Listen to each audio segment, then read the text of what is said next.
Sanibingelela mama, baba, sisi, dadewethu, omncane, osakhulayo, osekhulile, ongakaboni nobonayo. Sanibingelela mhlaba wonke, Nkosi yami. Lokhulumayo udokotela u2+2. Ngila phansi kwaMhlaba yalingana ejozini. Ngawuwela nje ibridge ejozini, cha usufikile phansi kwaMhlaba yalingana, kukuhle nje kunjalo. Wakhubalo limbiwe egcekeni.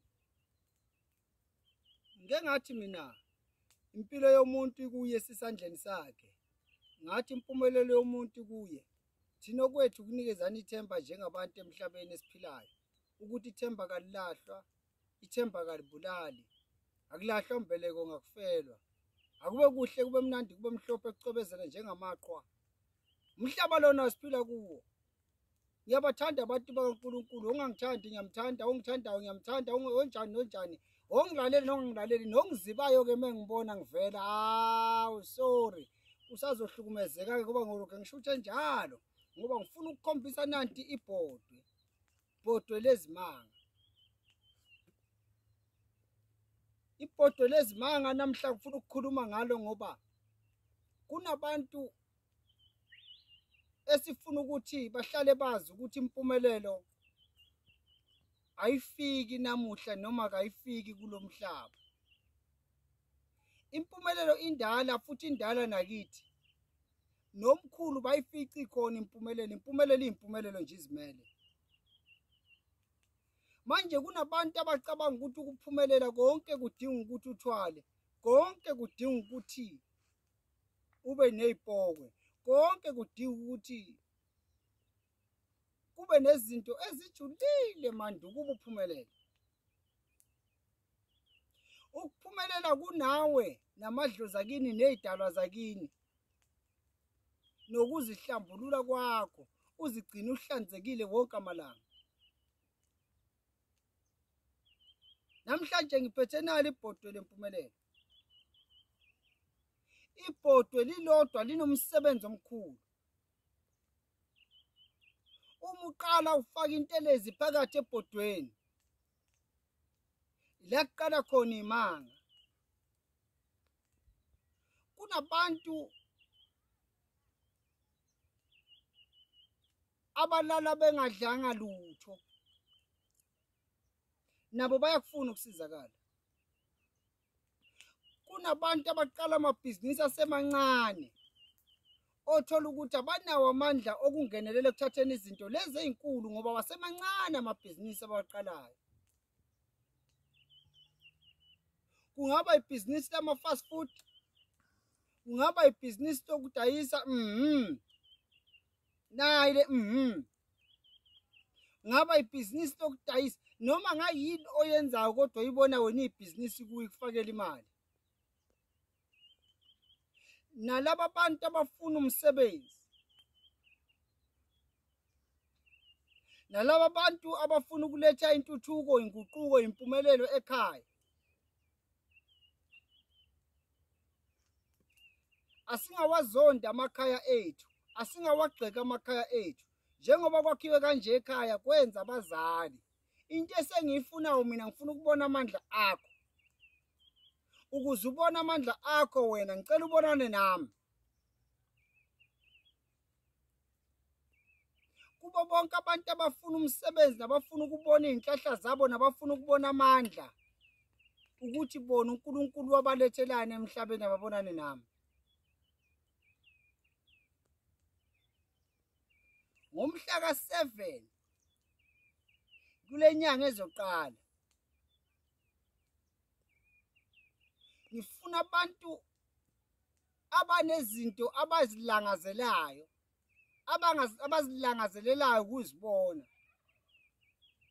Abantu abashayekile, abantu abasezinhlungwini.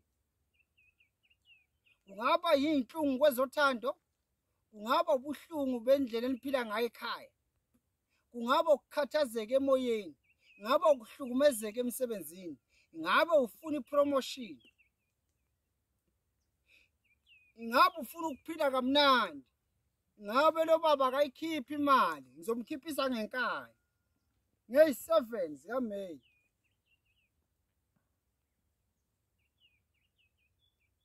ngabe kunezimali zakho ebhejwe la ibhajwe khona ngizokuvulela nge7 zika May.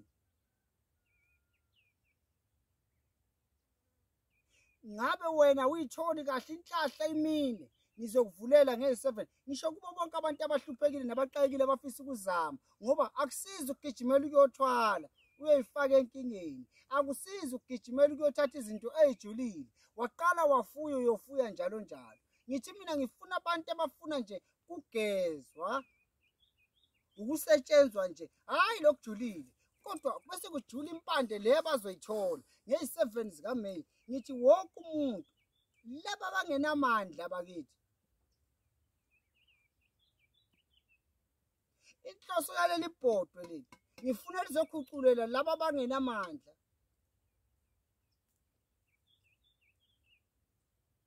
Qala ubhalise uma kukhona into esephushini ofuna ukuyenza noma oyizamayo. Qala ubhalise kusukela namhlanje. Bhalisela ukuza kwadokotela u2+2 ezokuphuculula ngebhodwe lezimanga. Ibhodwe lezimanga ngiyobe ngiphuculula abantu ngibageza. Ngibafaka enhlahleni sibuyisa inhlahla sibuyisa ithemba ngenkani. Yonke into esiyenzayo sobe siyenza ngenkani la. Ulahlekele isithandwa sakho kuyofanele silale sibuyile. Ingakho ngithi uhlukumezeke kwezothando, ufuna ukuqina, ufuna ukwenzani, ngiyobe ngikulungisa nge9 zika May. 9 May ngizobe ngikulungisa lokho ngisiza abantu ababhalisile, abarejistiwe la kimi. Ngiyobe ngikwenza lokho ngamalini nge2500 per person.